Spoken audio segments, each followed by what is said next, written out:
तो यहाँ पर जब ये रिवर्स अमल शुरू हुआ स्टमक के अंदर भी, तो स्टमक भूख का एहसास नहीं करेगा, अपने अंदर मौजूद ग़िज़ा को हज़म नहीं करेगा। जब वो हज़म नहीं करके जिस्म को प्रोवाइड नहीं करेगा, उधर से लिवर भी डिसफंक्शन है, तो जिस्म निढाल होना शुरू होगा कि नहीं होगा, कमज़ोर होगा कि नहीं होगा, ये भी इसका एक दर्जा है। अच्छा, जब ये मैदे को इफ़ेक्ट कर रहा है रिवर्स, तो मैदे के साथ जुड़ी हुई खुराक की नाली भी तो इफ़ेक्ट हो ही रही है ना। तो जब ये रिवर्स प्रेशर जा रहा है, तो ये रिवर्स प्रेशर वरीदी निज़ाम, खून के निज़ाम, उनको भी तो इफ़ेक्ट कर रहा है, क्योंकि एल्ब्यूमिन भी नहीं है। जब एल्ब्यूमिन नहीं है, जैसे कि अभी हमने बताया कि खूनी उल्टियाँ भी आ जाती हैं रप्चर होने के नतीजे में, तो रप्चर होने के नतीजे में जब ये आ जाएंगी तो ये खुराक की नाली ये भी क्या होगी, उस प्रेशर की वजह से अपने से ज़्यादा जगह लेगी। मिसाल के तौर पे 2 नालियाँ हमारे हलक में चल रही हैं ना, ये पैरेलल 2 नालियाँ हैं।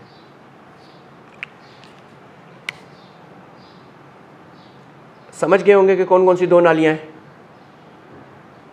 एक खून की, एक ग़िज़ा की, एक सांस लेने के लिए और एक ग़िज़ा के लिए।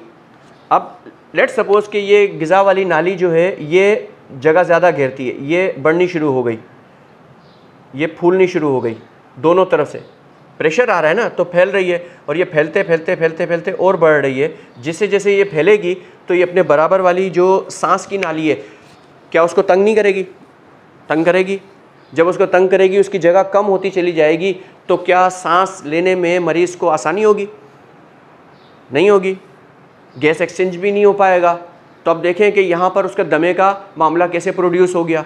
अब उसकी सांस की नाली की दवाई अगर कोई देना शुरू कर दे तो उसको हम बेवकूफ़ी कहेंगे ना, कि फ़लाँ दवाई है, या सांस की नाली को खोल देगी, ये कर देगी, वो कर देगी। यार गलत बातें हैं। पहले रीज़न को समझेंगे, किसने इफ़ेक्ट डाला। अब ये यहाँ तक जो इफ़ेक्ट पहुँचा वो शुरू कहाँ से हुआ है? यहाँ से हुआ है, इसका आगाज़ यहाँ से हुआ है। अब इसके अंदर इसके पीछे के फैक्टर थे जो ब्लड से, ग़िज़ा से गलत नतीजे में इस तक पहुँचे और इसको डैमेज कर दिया। जब इसको डैमेज कर दिया तो ये इफ़ेक्ट घूम करके कहाँ तक पहुँचे, ये देखें। अब सांस की नाली भी अगर हमारी ख़राब हो रही है, मरीज़ की ख़राब हो रही है, तो उस मकसद को हम समझेंगे वो क्यों ब्रीथिंग, शॉर्ट ब्रीथिंग ले रहा है, बार बार ज़रा सी ऑक्सीजन कम हो जाए तो उसके सांसें उखड़नी शुरू हो जाएंगी, बंद जगह पे वो ठहर नहीं पाएगा, घबराहट, बेचैनी का शिकार होगा, गर्मी उससे बिल्कुल बर्दाश्त ना हो पाएगी। तो इस तरह की चीज़ें भी उसके साथ रूनुमा हो रही हैं। अब हम आते हैं इसके साथ साथ स्प्लीन के ऊपर एक बार फिर। अब ये बैक प्रेशर इसी तरह जैसे स्टमक को मुतासर किया, स्प्लीन को भी मुतासर कर रहा है। स्प्लीन भी एक तकरीबन छोटा सा एक 3-3.5 इंच का साइज़ का एक पुर्जा हमारा लगा हुआ है, जिसने ब्लड को फ़िल्टर करना होता है। बहुत अहम है, इस पर अक्सर डिबेट होती रहती हैं, और हमने अपने लेक्चर्स में बताया है कि ना ये एंडोक्राइन है, ना ये एक्सोक्राइन है, ना ये गुदूद जाज़बा है, ना गुदूद नाकला है। इसके फंक्शंस को भी स्प्लीन में भी हम समझेंगे।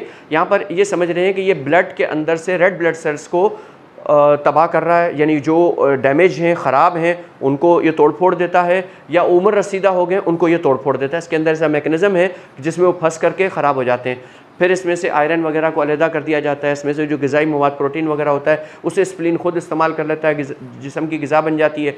और जो इसमें से अनकॉन्जुगेटेड बिलिरुबिन है, वो क्या होगा, वो खून के अंदर इसके जो स्प्लीन की अपनी जो वरीद है उसके ज़रिए से वो ब्लड में चला जाएगा। मिसाल के तौर पे ये अगर हम यूँ करते हैं कि ये स्प्लीन है, अब इस स्प्लीन के अंदर एक तो ये हेपाटिक वेन थी जो प्रेशर लेकर के इसमें से लेकर के निकलना था, मवाद को हेपाटिक पोर्टल वेन के अंदर जाना था, और इसके साथ साथ इसको ब्लड की सप्लाई भी आनी थी,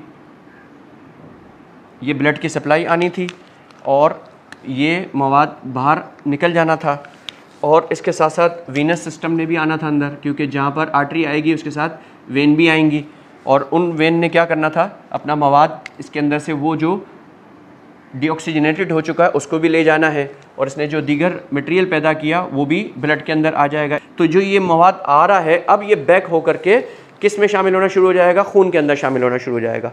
जब ये खून के अंदर जाना शुरू हो जाएगा, लाजमी बात है वो फंक्शन तो अपना कर रहा है ना, ये भी डिसफंक्शन मुकम्मल तौर पे नहीं हुआ है। तो जब तक ये फंक्शन कर रहा है, इसको सप्लाई आ रही है, वो ब्लड लेकर के आ रहा है इसके अंदर प्रोसेस होने के लिए, तो ये जो काम अपना कर रहा है। अब यहाँ से जब रिवर्स प्रेशर लगेगा तो क्या होगा, ये सबसे पहले ये भी फूलना शुरू हो जाएगा, क्योंकि रिवर्स प्रेशर आ रहा है। इधर से ब्लड मटेरियल लेके आ रहा है, साफ़ करो, अंदर कारखाने में भी काम चल रहा है, और इधर से उसकी नक्कासी नहीं हो रही, बल्कि उल्टा बाहर जो भेजा हुआ माल है वो भी वापस आ गया है गोडाउन के अंदर। तो कितनी वो ज़्यादा जगह ऑक्यूपाई करेगा, अब उसको स्पेस को फैलाना पड़ेगा जितनी उसमें स्ट्रेचेबल कैपेसिटी होगी। जब स्ट्रेचेबल कैपेसिटी होगी उसके मुताबिक वो फैलना फूलना शुरू हो जाएगा। तो हमें जब अल्ट्रासाउंड वगैरह होगा तो हमें क्या आएगा, स्प्लीन भी बड़ा हुआ इनलार्ज हुआ हुआ नज़र आएगा, दीगर अज़ा की तरह। जैसे स्टमक इनलार्ज हो रहा है इस तरह से अब स्प्लीन भी इनलार्ज हुआ, और जैसे जैसे इनलार्ज होता जाएगा तो ये भी डिसफंक्शन होता चला जाएगा, ये भी प्रॉपर काम नहीं कर पाएगा, इसके एक वक्त में फटने का भी ख़तरा हो जाता है, दर्द। और वो चूँकि अभी सेंसरी सिस्टम प्रॉपर काम नहीं कर रहा इसलिए इतना ज़्यादा दर्द नहीं होता, लेकिन जब ये दर्द का एहसास शुरू होता है तो बहुत ख़तरनाक दर्द इससे भी प्रोड्यूस होता है। इसके बाद अब हमने देख रहे हैं पेंक्रियास की तरफ, तो यही जो अमल यहाँ पर हमने स्प्लीन के लिए कहा, यही अमल आप पेंक्रियास के लिए भी देख लें, वो भी इनलार्ज होना शुरू हो जाएगा क्योंकि रिवर्स अमल वहाँ पर भी हो रहा है, प्रोसेसिंग वो भी कर रहा है। तो अब इसके नतीजे में जब ये पेंक्रियास डिसेबल होना शुरू हो जाएगा तो क्या जो इंसुलिन है क्या वो पैदा कर सकेगा? दोनों काम अपने नहीं कर पाएगा। इंसुलिन उसने प्रोड्यूस करनी थी क्योंकि पेंक्रियास भी डबल ग्लैंड है, डबल ग्लैंड यानी एंडोक्राइन और एक्सोक्राइन, गुदूद जाज़बा गुदूद नाखला दोनों काम ये करता है। गुदूद जाज़बा में ये इंसुलिन प्रोड्यूस करते हैं जो कि ब्लड में जाती हैं, और गुदूद नाखला के तहत ये पेंक्रियाटिक जूस प्रोड्यूस करता है जो कि हज़म के अमल को मुकम्मल करने के लिए इंटेस्टाइन्स के अंदर आना था। तो ये दोनों अमल उसके डिसफंक्शन हो जाएंगे, हज़म का अमल भी नहीं हो पाएगा, और साथ साथ में इंसुलिन प्रोड्यूस करके उसने जो बेटा सेल्स के ज़रिए से ब्लड में भेजनी थी वो भी प्रोड्यूस नहीं हो पाएगी। तो शुगर का मरीज़ वो अगर पहले नहीं भी था तो यहाँ हो गया, ठीक है ना, और ये इनलार्ज अलग हो रहा है। इसके साथ साथ अब स्मॉल एंड लार्ज जो इंटेस्टाइन, छोटी बड़ी हमारी आंतें हैं, वो उसके अंदर भी इस बात को अब समझना आसान हो गया है कि वहाँ पर भी क्या होगा, हज़म होने के लिए जो प्रोडक्ट्स आनी थी, बाइल नहीं आना था, पेंक्रियाटिक जूस नहीं आना था, नहीं आ रहा, पहले कम होता जाएगा फिर बंद भी हो जाएगा, और साथ साथ में रिवर्स प्रेशर आ रहा है। जो उन्होंने वहाँ ग़िज़ा को प्रोसेस किया था उसमें से जो काम का मटेरियल था उसको मज़ीद फर्दर प्रोसेस होने के लिए उसने लीवर में भेजना था, तो अब लीवर ले नहीं रहा, वो भी रिवर्स आ रहा है, इधर से ये बनाने की कोशिश कर रहा है, वो रिवर्स भी आ रहा है। तो जब वो रिवर्स आएगा तो क्या होगा, ये गट्स जो है हमारी ये भी फूलनी फैलनी शुरू हो जाएंगी। जब ये जगह ज़्यादा ऑक्यूपाई करेंगी तो और स्टमक को बड़ा करने का सबब बनेंगी।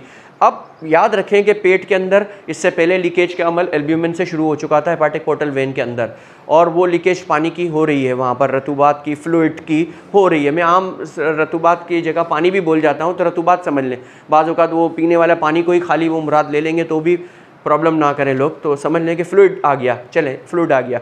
अब ये फ्लूइड जो है ये पेट की खलाओं में मौजूद है, उधर से इंटेस्टाइन्स भी फैल रही हैं, फूल रही हैं, तो जब वो भी स्ट्रेच होंगी तो उसके दरमियान में भी फेनेस्ट्रेशंस, उसके दरमियान में भी गैप निकलेगा और उसके अंदर से भी मटेरियल निकलेगा, और सबसे आसान मटेरियल क्या बाहर निकल के आएगा, क्योंकि ये वो जगह हैं जहाँ पर बैक्टीरिया, जरासीम वगैरह फसादी चीज़ें मौजूद होती हैं। ऐसा ही है, तो जो ये फसादी चीज़ें यहाँ मौजूद होती हैं ये जब इस फ्लूइड के साथ मिलेंगी तो इन्फेक्शन पैदा नहीं करेंगी, क्योंकि बैक्टीरिया फैलने फूलने लग गए, बॉडी के अंदर भी जाएंगे, उनको मुनासिब माहौल मिल गया, अंदर से वो तैयार होकर के वैसे ही निकले हैं, उनको किलिंग कोई कर नहीं रहा, डिफेंस सिस्टम हमारा WBCs वगैरह सारा बंद है, तो नतीजा क्या होगा, इन्फेक्शंस बॉडी में, ख़ास तौर पे पेट में, इंटेस्टाइन में, और जो भी ऑर्गन उनको मिलेंगे, गुर्दों तक को, जो हमारी जो झिल्ली होती है जिसमें डायफ्राम के अंदर हमारे पुर्जे हैं उसको इफ़ेक्ट करेंगे, तो तमाम जगहों के ऊपर वो तबाही मचाते जाएंगे, और जैसे जैसे वो प्रोलिफरेट होंगे उनकी तादाद बढ़ती जाएगी, उतना उतना वो ख़तरनाक दहशतगर्द होते जाएंगे, तबाही मचाते जाएंगे। तो देखें कहाँ से अमल हो रहा है, और अब देखें कितने दर्जे वो तय करता हुआ चला जा रहा है, और हम मरीज़ जो है ना वो भी बस इंजॉय कर रहा है, वो खा रहा है, खड़ा होकर के दुमचियाँ खा रहा होता है, हम देख रहे होते हैं कि यार तुम्हारी हालत देखो क्या है। हम अक्सर होटल्स या कहीं जा रहे आ रहे होते हैं, हम लोगों के पेट देख करके, उसके चलना फिरना देख करके भी हम बता रहे होते हैं कि ये फ़लाँ मर्ज़ में, फ़लाँ मर्ज़ में, अपने साथियों की तरबियत के लिए भी, और अपने आप को भी गैस करते हैं। खैर एनीवे, अब यहाँ तक तो ये चीज़ें आई, एक और चीज़ भी बैक होने पे आएगी। अब ये बैक प्रेशर जो बन रहा है वीनस सिस्टम पे बढ़ रहा है ना, वीनस सिस्टम पे बढ़ रहा है क्योंकि वेन्स हैं। अब ये वीनस सिस्टम का प्रेशर जो बढ़ता है तो फैटी लीवर के मरीज़ों में एक और बहुत बड़ी निशानी होती है, एक तो पेट तो बढ़ता ही है, उसकी स्टेज तय करते करते सक्लेरा में भी येलोपन आ जाता है, जो वाइट पार्ट है आँखों का, सबसे पहले यही सेंस करता है, ये सबसे सेंसिटिव है, और ये ब्लोरिबिन को सबसे पहले यही आइडेंटिफाई करता है, पहला साइन आँख से आता है, बाद में पूरे बॉडी में और दीगर जगहों पे जाएगा। तो ये जो वीनस सिस्टम के ऊपर दबाव है तो ये वीनस सिस्टम का दबाव जब हलक तक आ सकता है और हमारे खुराक की नाली को, फिर सांस की नाली को तंग करने का सबब बन सकता है, तो ये जिस्म के और जगहों की भी तो वीनस सिस्टम को बैक प्रेशर करेगा, वहाँ पर भी जाएगा। क्योंकि ये पुर्जे जितने थे ये भी जब बड़े होने साइज़ में शुरू हो गए, ये भी डिसफंक्शन हो रहे हैं, तो ये भी तो एक रिवर्स अमल करेंगे और अपने वीनस सिस्टम के अंदर ड्रेन करने की कोशिश करेंगे कि हम वीनस सिस्टम में ही ड्रेन कर दें, लिम्फेटिक सिस्टम में कुछ ड्रेन कर दें, कुछ इधर उधर कर दें, ताकि हम अपने आप को बचाएं। जो इसके अंदर तयशुदा अल्लाह की तरफ से मुकर्रर निज़ाम है, वो सारे अपने अपने वक्त पे कोशिश कर रहे होते हैं बॉडी को डिफेंड करने की, तो वो नहीं कर पा रहे होते। तो उसमें क्या होता है, हमारे नीचे टांगों की तरफ वीनस सिस्टम जो जा रहा है, वेन्स हैं, इसके अंदर भी क्या होता है, पानी लीक होना शुरू हो जाएगा, यानी फ्लूइड लीक होना शुरू हो जाएगा। क्योंकि इसके अंदर भी दबाव, उसके अंदर भी जो है ना फैलाव और फूलना अमल ये शुरू हो गया। जब ये फैलाव का अमल आ गया तो क्या होगा, वहाँ पर भी पानी, रतूबात, फ्लूइड वो लीक होना शुरू हो जाएगा। तो उससे टांगें स्वेलिंग, किसी की एक टांग, किसी की दोनों, बिलखसूस घुटने से नीचे का और पाँव से ऊपर का हिस्सा अक्सर लोगों का स्वेलिंग कर जाता है। फिर पाँव भी स्वेलिंग कर जाता है, बाज़ की दोनों टांगें भी स्वेलिंग कर जाती हैं। तो ये स्वेलिंग का अमल भी इस बात की निशानदेही कर रहा होता है। और ये फील पा की शक्ल भी हाथी के पाँव की तरह के इतने मोटे मोटे भी बाज़ औक़ात हो जाते हैं, तो वो भी इसका अमल होता है। बाज़ लोगों के ये मसल्स यहाँ पर ये भी ऐसे मोटे मोटे हो जाते हैं, उसके अंदर भी बाकायदा पता चलता है कि ये पानी स्टोर हुआ है या फ्लूइड स्टोर हुआ है। तो देखें कि कितने इसके डैमेजेस पूरी बॉडी के अंदर, उसके सिम्टम बता रहे हैं कि दर्जा बदर्जा वो बढ़ ही रहा है मामला, वो रुक नहीं रहा और एक के बाद वो एक जगह को डिस्ट्रॉय करता चला जा रहा है। अब देखें यहाँ पर हमने इन्फेक्शन भी देख लिया, यानी जहरीला मादा भी देख लिया कि वो जहर भी प्रोड्यूस हो रहा है। हमने यहाँ पर रतूबात का, फ्लूइड का निकलना भी देख लिया जो फुलाने का, फैलाने का सबब बन रहा है। यहाँ पर हमने ब्लड रप्चर्स होने का भी देखा कि वो किस तरह से उल्टी में, ओमिट के अंदर और स्टूल वगैरह के अंदर आने का सबब बन रहा है। तो ये जब सारी चीज़ें हो रही हैं तो क्या गुर्दे मुतासर नहीं होंगे? क्या गुर्दों में प्रॉपर फिल्ट्रेशन का अमल हो पाएगा? हो पा रहा होता तो फिर ये फ्लूइड इतना सारा जो जमा हो रहा है ये कैसे हो रहा है? वहाँ से वो भी नहीं निकाल पा रहा क्योंकि वो भी इफेक्टेड हो गया, वीनस सिस्टम ने उसके ऊपर भी दबाव पूरा डाल दिया। तो जब उसके अंदर भी दबाव ये आ गया, डिस्फंक्शन वो भी हुआ है, ऊपर से जो फ्लूइड जमा हो रहा है उसका एक्सटर्नल मज़ीद दबाव उसके ऊपर आ रहा है, ब्लैडर के ऊपर भी आ रहा है। तो उसकी कंडीशन दिन ब दिन कैसी कमज़ोर होती चली जाएगी कि थोड़ा सा ही पेशाब उसके अंदर जो बन पाया और वो उसने ब्लैडर के अंदर जमा किया तो ब्लैडर फ़ौरन, क्योंकि उसके पास स्पेस नहीं है, तो उसको रिलीज़ करवाने की कोशिश फ़ौरन करेगा। तो थोड़ा थोड़ा पेशाब बार बार आना, ये भी एक शिकायत इस मरीज़ों में हो जाती है कि वो आ जाता है। या फिर उनको अगर एहसास सेंसरी सिस्टम उनका काम नहीं कर रहा होता, जो कि पिछले लेक्चर्स में हमने मसाने में पेशाब बनने के अमल को देखा था, तो उनको पता भी नहीं चलेगा, उनका यूरिन पास होना शुरू हो जाता है, वॉशरूम तक जाने से पहले खारिज होना शुरू हो जाता है। तो कितनी ज़बरदस्त तरीके से डैमेज हो रहा है। बहुत इंपॉर्टेंट डैमेज अभी तक हमने जिक्र नहीं किया, अब हम उसकी तरफ जाते हैं। तो हम बात कर रहे थे कि एक और बहुत इम्पॉर्टेंट मामला है जहरीले मवाद का। जहरीले मवाद जब जिस्म के अंदर कैसे क्या है, इसके बारे में थोड़ी सी एक बात हम कर लेते हैं कि अमोनिया का नाम तो आप लोगों ने सबने सुना होगा। ये अमोनिया क्या है? ये अमोनिया हमारे जिस्म के अंदर जो प्रोटीन्स होते हैं या न्यूट्रिशंस होते हैं या बाज़ ऐसी और कारामद चीज़ें होती हैं, उनके ऊपर एक कवर होता है, जैसे चॉकलेट या कोई चीज़ उसके ऊपर रैप की हुई होती है, किसी चीज़ का रैपर। तो ये समझ लें कि अमोनिया एक रैपर है। ये अपने उस प्रोडक्ट को रैप करके उस बॉडी के ऑर्गन तक उसने पहुंचाना है, वहाँ पहुंचा करके वो चीज़ उसके हवाले करनी है और रैपर फट जाना है। जब हम रैपर को किसी चीज़ का फाड़ देते हैं तो क्या संभाल के रखते हैं? डस्टबिन में डाल देते हैं, कचरा है फेंक देते हैं, कोई रोडों पे भी फेंक देता है, महज़ब लोग उसको डस्टबिन में फेंक देते हैं। तो डस्टबिन में वो चला गया, यानी वेस्ट है। तो ये एल्ब्यूमिन क्या है, ये अमोनिया क्या है? ये वेस्ट है। अब ये वेस्ट जब बॉडी से, लीवर से प्रोडक्ट को ले करके ब्लड के ज़रिए से सर्कुलेट करती हुई अपने ऑर्गन तक पहुंची और उसने वहाँ वो डिलीवरी कर दी, तो ये जो वेस्ट निकलती है अमोनिया की शक्ल में, इसने फिर वापस कहाँ पहुंचना है? वीनस सिस्टम से। ये जो सिस्टम हम बता रहे थे, इन्होंने यहाँ प्रोसेस होने के लिए यहाँ पहुँचना था। किसने पहुँचना था? अमोनिया ने। जो रैपर्स हैं, इन अमोनिया ने यहाँ पहुँच करके एक अहम शक्ल लेनी थी। नाम सुना है यूरिया, ब्लड यूरिया? टेस्टों के अंदर हम देखते भी हैं ब्लड यूरिया बढ़ गया, कम हो गया, ये हो गया, फलां हो गया। पेशाब में देखते हैं ना, पेशाब का टेस्ट लेते हैं, उसके अंदर यूरिया को नापते हैं। तो लिवर के अंदर इस अमोनिया को, जो कि अब जहरीला मादा, फासिद मादा है, इसकी अब जिस्म को कोई ज़रूरत नहीं है, इसको डिस्ट्रॉय होना लाजम है। और तो इसको डिस्ट्रॉय भी कहाँ होना था? लिवर के अंदर होना था। और लीवर ने इसको क्या करना था, इसको यूरिया की शक्ल देनी थी। जब इसने इसको यूरिया की शक्ल दे देनी थी तो यूरिया बन करके ब्लड के ज़रिए से फिल्ट्रेशन के लिए गुर्दों में आता और गुर्दे उसको इजाफी होने की वजह से उसको बाहर खारिज कर देते। तो अब क्या हो रहा है, क्या अब ये लिवर डिसफंक्शन है तो क्या इस जहरीले मादे को वो कन्वर्ट कर पाएगा यूरिया में? जब वो यूरिया को कन्वर्ट नहीं कर पाएगा तो ये जो जहरीला मादा अमोनिया जो जिस्म के लिए अब नुकसान की सूरत इख्तियार कर गया, क्योंकि जब तक ये प्रोडक्ट के ऊपर लिपटा हुआ था तब तक तो मुफीद था, लेकिन एक मरतबा हमने इसको फाड़ दिया, ज़ाया कर दिया, ख़राब कर दिया, खोल दिया, तो अब इसके अंदर दूसरी प्रोडक्ट लपेटी नहीं जा सकती, उसको फिर न्यू रैपर की ज़रूरत होगी। तो ये जो अमोनिया की शक्ल में ये अब क्या करेगा, ये लिवर में और ब्लड के अंदर घूमने की कोशिश करेगा। तो ये है फासिद मादा। जब कचरा बहुत ज़्यादा बढ़ जाता है तो क्या मुतफ़न करता है, ताफ़ुन करता है। तो अब यहाँ पर देखें कि कितने ख़तरनाक जो जहरीला मवाद अब जिस्म में बनना शुरू हो जाएगा, फोड़े की शक्ल में, फुंसियों की शक्ल में, पीप की शक्ल में, मुतफ़न करेगा। जो अक्सर फैटी लीवर के मरीज़ जब बहुत हाई ऊपर चले जाते हैं तो एक तो ब्लड की वजह से भी और एक इसकी वजह से भी, जहरीला अमोनिया मादे की वजह से मुंह से स्मेल तक आती है, उनके स्टूल वगैरह में भी स्मेल हद से ज़्यादा बढ़नी शुरू हो जाती है।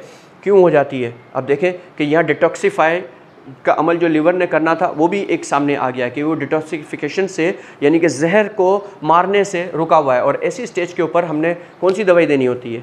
तरियाक जहर को मारेगी, उसको उस पर काम करेगी उसके वर्सेस।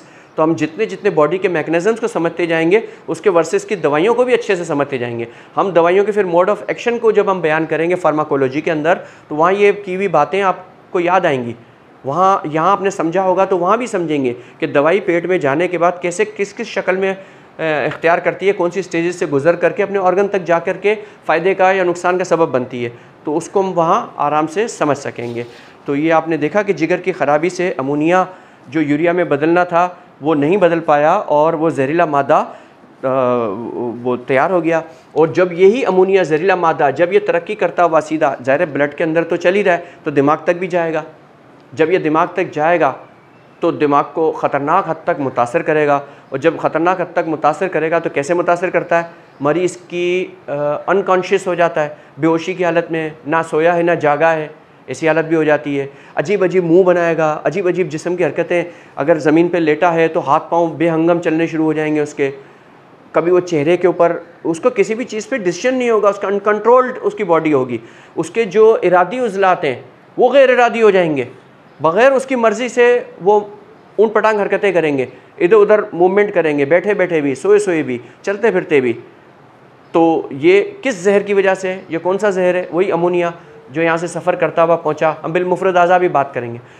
तो ये सफ़र करके वहाँ तक पहुँचा और इसने असबी निज़ाम को ख़तरनाक हद तक मुतासर किया, दिमाग को, और उसके समझने के, प्रोसेस करने के अमल को बुरी तरह डिस्ट्रॉय किया। यानी दिमाग और आसाब को इस जहरीले मादे ने बहुत ख़तरनाक हद तक इफ़ेक्ट कर दिया। इसको हम कहेंगे हेपाटिक। नाम इसलिए लिखते हैं ताकि साथी कोई इसको रिसर्च करना हो तो वो रिसर्च कर सके।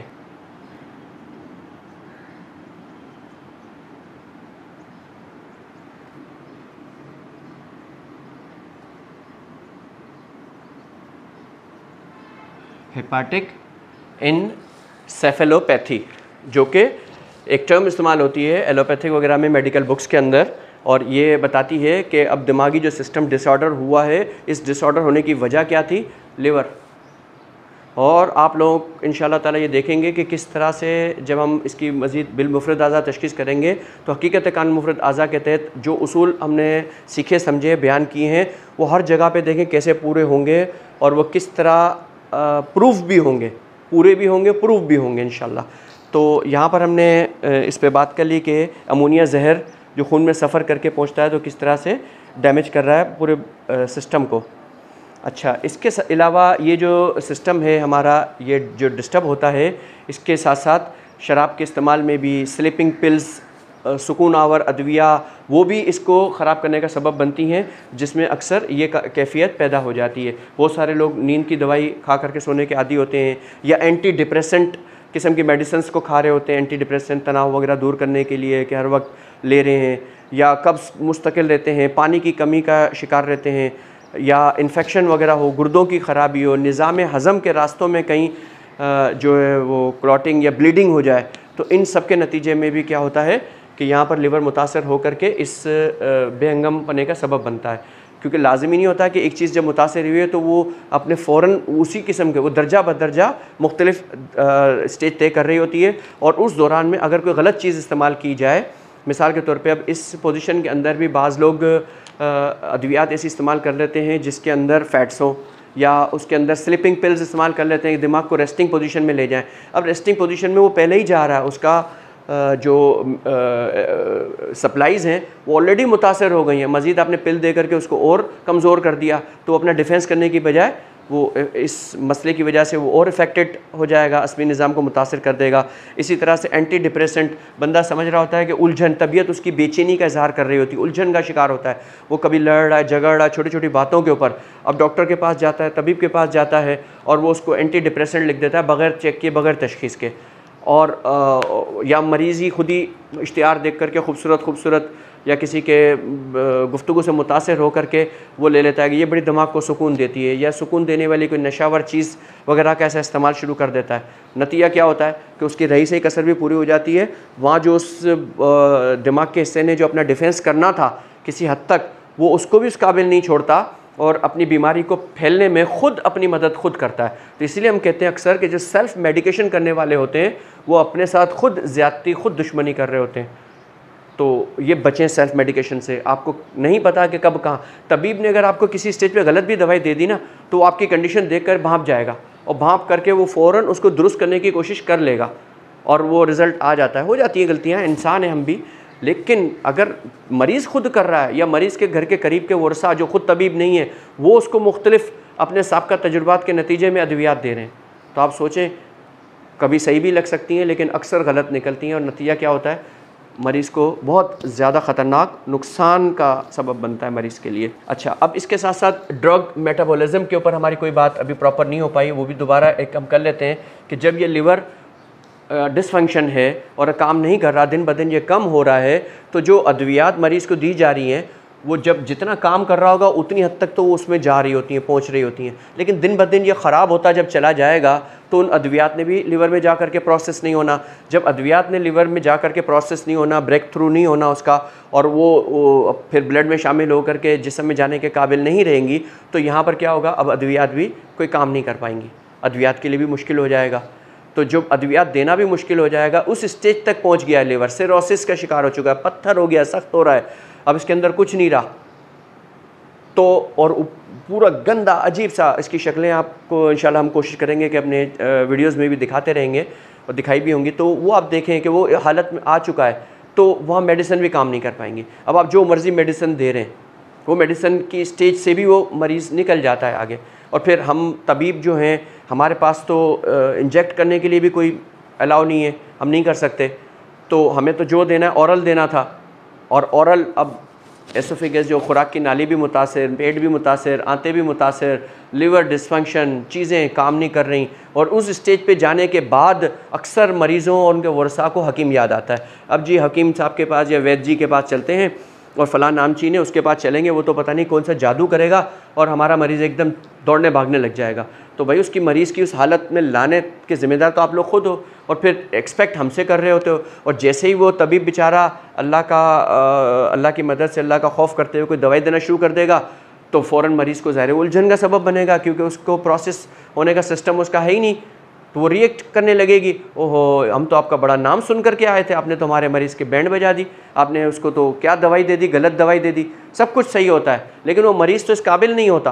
तो इसलिए हम भी ये कहते हैं कि जो मरीज़ दवा खा और हज़म नहीं कर सकता, या ख़ुराक खा और हज़म नहीं कर सकता, तो उसके लिए हम बहुत एहतियात करते हैं इलाज में लेने के लिए, क्योंकि वो उसको इतना बिगाड़ करके लाए हैं कि हम क्या करें।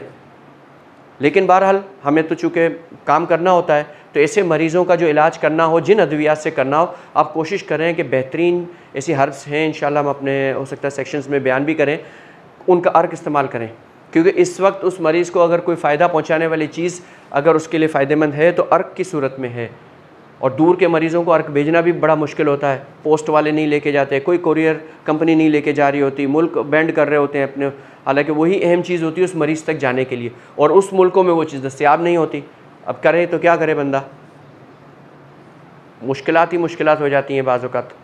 और अर्क निकलवाना, और ख़ास तौर पे सियात शाह या बाज़ ऐसे होते हैं कि इससे भी ज़्यादा पोटेंट तब बनते हैं क्योंकि मरीज़ को यहाँ ताकतवर तरीन दवाई हमने देनी है जो फ़ौरन उसकी जगह जिस्म में जा करके जो काम लीवर ने करने थे उसके काम को सपोर्ट करे और किसी न किसी तरीके से लीवर के अंदर स्पेस पैदा करे काम करने का, क्योंकि दोनों काम हमने करने हैं। खून के अंदर भी जो ज़रूरियात है वो पूरी करें ताकि बॉडी को भी एनर्जी और सब मिलती रहे और प्रोसेसिंग का अमल रहे, साथ साथ लीवर पे भी। अब इस तक पहुँचने का एक ही तरीका है कि हम लिक्विड बेस्ड उसको ग़िज़ा भी दें और लिक्विड बेस्ड जो हम अर्क की सूरत में दवाई दें। सबसे तेज़ तरीन जो दवाई होती है वो अर्क ही होती है, लेकिन अर्क वो ना हो जो डिस्टिल्ड वाटर लेकर के उसमें इंजेक्शन से एक कतरा डाल करके ढक्कन बंद करके स्टिकर लगा दिए जाते हैं कि अर्क गुलाब है, अर्क कासनी है, मको है। तो ऐसा अर्क भी ना हो, प्रॉपर अर्क हो और तबीब का अपना निगरानी में बना हुआ हो तो वो इफ़ेक्टिव होता है। तो हमने यहाँ देखा कि जब ड्रग मेटाबॉलिज्म है वो भी जब नहीं होगा तो भी जिस्म को अद्वियात काम नहीं करेंगी और नुकसान ही नुकसान यहाँ पर, क्योंकि ये भी जिगर की ज़िम्मेदारी थी। इसके अलावा स्टोरिंग ग्लाइकोजन, इसके ऊपर भी हम बात कर लेते हैं। ग्लाइकोजन वगैरह और कुछ विटामिन्स हैं, मिनरल्स हैं, मुख्तलिफ़ किस्म के ABC वगैरह जो हमने देखा कि वो आते हैं और इसमें विटामिन K भी होता है। तो इन सब की स्टोरिंग भी लीवर के अंदर हो रही होती है। अब क्या होता है कि लीवर ने आड़े वक्त के लिए ग्लाइकोजन भी अपने अंदर स्टोर करना होता है अपने स्टोरिंग पॉइंट्स के ऊपर।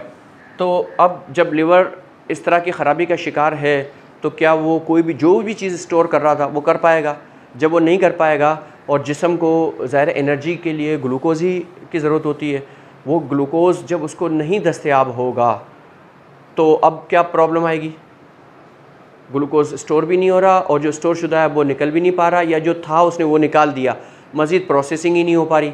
तो जब वो मज़ीद प्रोसेसिंग नहीं हो रही है, लीवर का शेप भी ख़राब हो गया है, अब इसके रिसेप्टर्स भी, इससे बाइंड होने वाला सिस्टम ज़ाहिर है वो डी शेप हो जाए तो उस पर जो एंजाइम हार्मोन्स वगैरह ने आकर बाइंड होना था जिनको लाइगेंड्स हम कहते हैं वो भी नहीं हो पाएंगे। तो इसके अंदर मुख्तलिफ एक्टिवेशन या डीएक्टिवेशन का जो अमल है वो भी मुतासर हो चुके होंगे। तो क्या नतीजा निकलेगा? अगर ग्लाइकोजन मौजूद भी है तो रिलीज़ नहीं होगा, और अगर रिलीज़ हो जाए तो किसी काम का नहीं होगा। तो जब ये काम कैफियत आएगी तो मरीज़ के अंदर और लागरी बढ़ेगी और कमज़ोरी आएगी, उसके अंदर और दुबलापन आएगा, चूँकि उसकी मुख्तलिफ जो रतूबात फ्लूइड्स वगैरह निकल चुके हैं, अब उसकी जो हालत हो चुकी है। इसलिए हमें हमेशा तहरीक देखनी है कि मरीज़ किस दर्जे पे पहुंचा और किस तहरीक में पहुंचा आपके पास, वहाँ पर उसको डायग्नोस करके, और शक हो तो 2-3 दिन 5 दिन उसको तशख़ीस में लगाएं। दोबारा यूरिन से भी देखें, नब्ज़ से भी देखें, अलामात से भी देखें। अलामात हमने आपको काफ़ी सारी बताई भी हैं, मज़ीद भी बताएंगे, उनको देखें समझें और उनको मद्देनज़र रख के इलाज करें। कोई मुश्किल नहीं है, इंशाल्लाह बहुत आसानी के साथ फिर ये मरीज़ भी हैंडल हो सकता है। लेकिन जितनी अर्ली वो आपके पास आया होगा उतना अर्ली होगा। तो गुद्दी असाबी पे हम बात कर रहे थे, उसके अंदर क्या होता है कि मरीज़ के अंदर जो सबसे बड़ी निशानी होती है जो हमें देखते ही महसूस हो जाती है इल्मुल अलामात के तहत, उसके हाथ पाँव पतले होंगे जिस्म की बनिस्बत, लेकिन पेट, हिप्स वगैरह ये जो सेंटर का हिस्सा है ये ऐसे फूला हुआ होगा। फिर जो बाकी हिस्सा है यानी कि ऐसे आएगा, यूँ आएगा, फिर ऐसे नीचे जाएगा।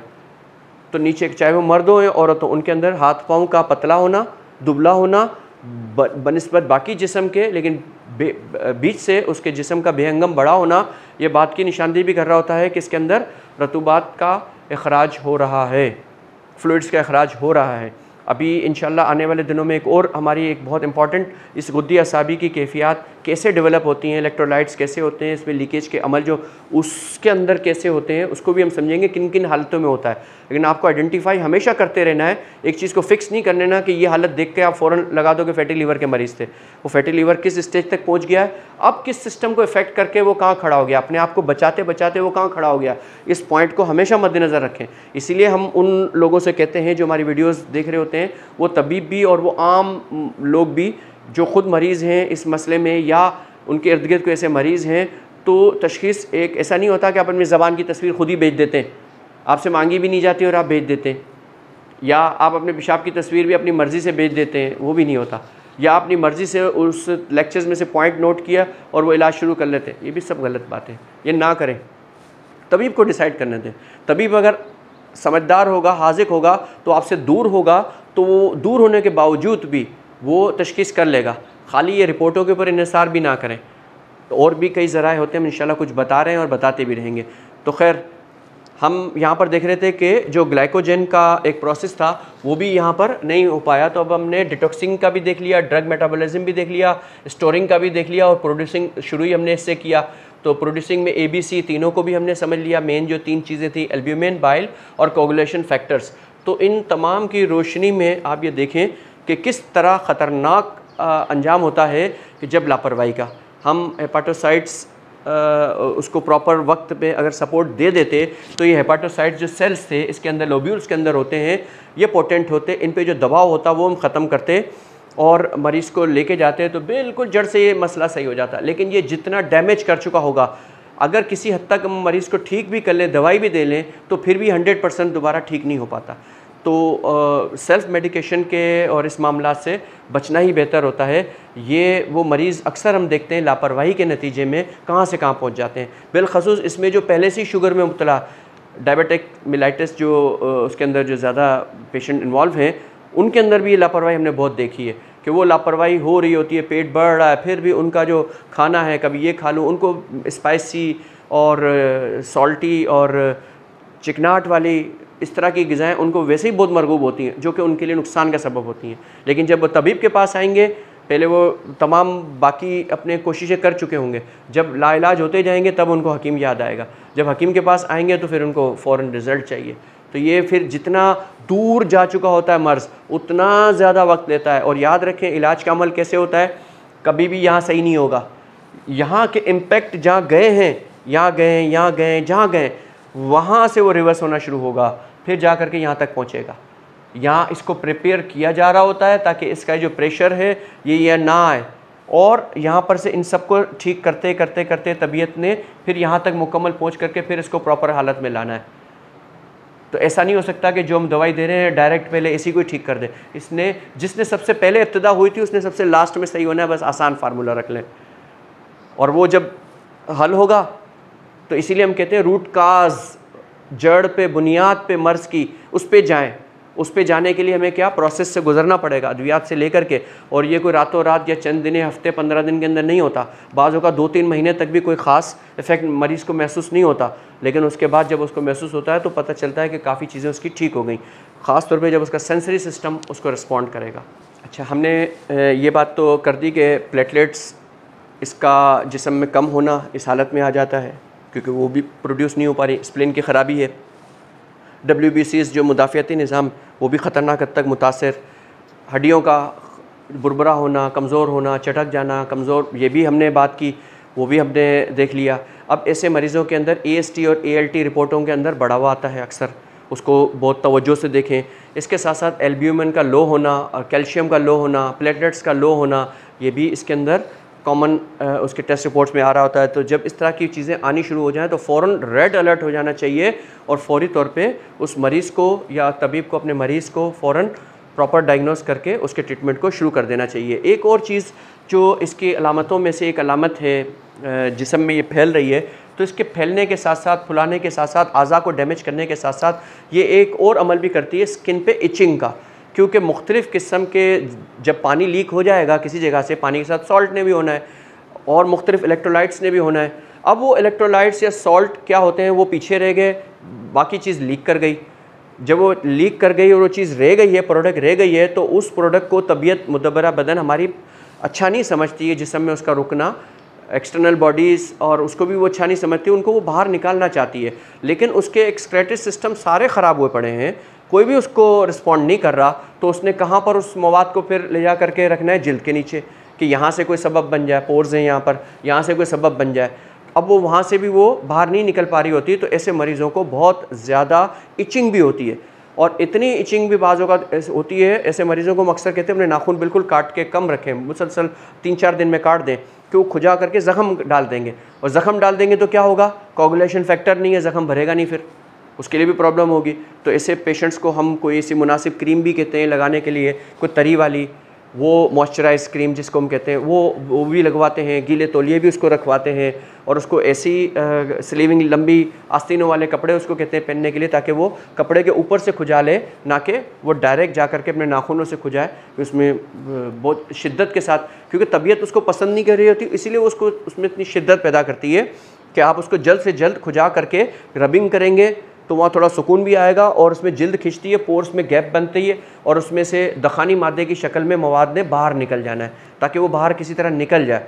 लेकिन वो ज़ाहिर है उसका साइज़ ऐसा हो चुका होता है कि आसानी से बाहर नहीं निकल रहा होता। तो जब वो बाहर नहीं निकल रहा होता तो पीछे से फिर एक सिग्नल आता है, फिर एक सिग्नल आता है, फिर एक सिग्नल आता है और वो उसको बढ़ाता चला जाता है।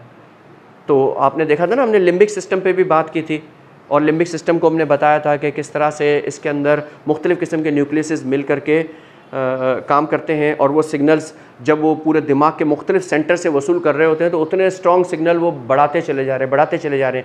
इस तरह यूरिन का मिक्सचरेशन सेंटर वगैरह में भी हमने देखा था कि वो पेशाब भरता चला जा रहा है तो उसके सिग्नल दिमाग को जाते जा रहे हैं। पहले वो मसाने को स्ट्रेच कर रहा है लेकिन फिर एक पोजीशन आएगी कि वो यूरिन पास करने के लिए बिल्कुल उसकी हद से तजावज़ कर जाएगा तो मज़ीद सिग्नल देगा कि अब बस पहुँचो।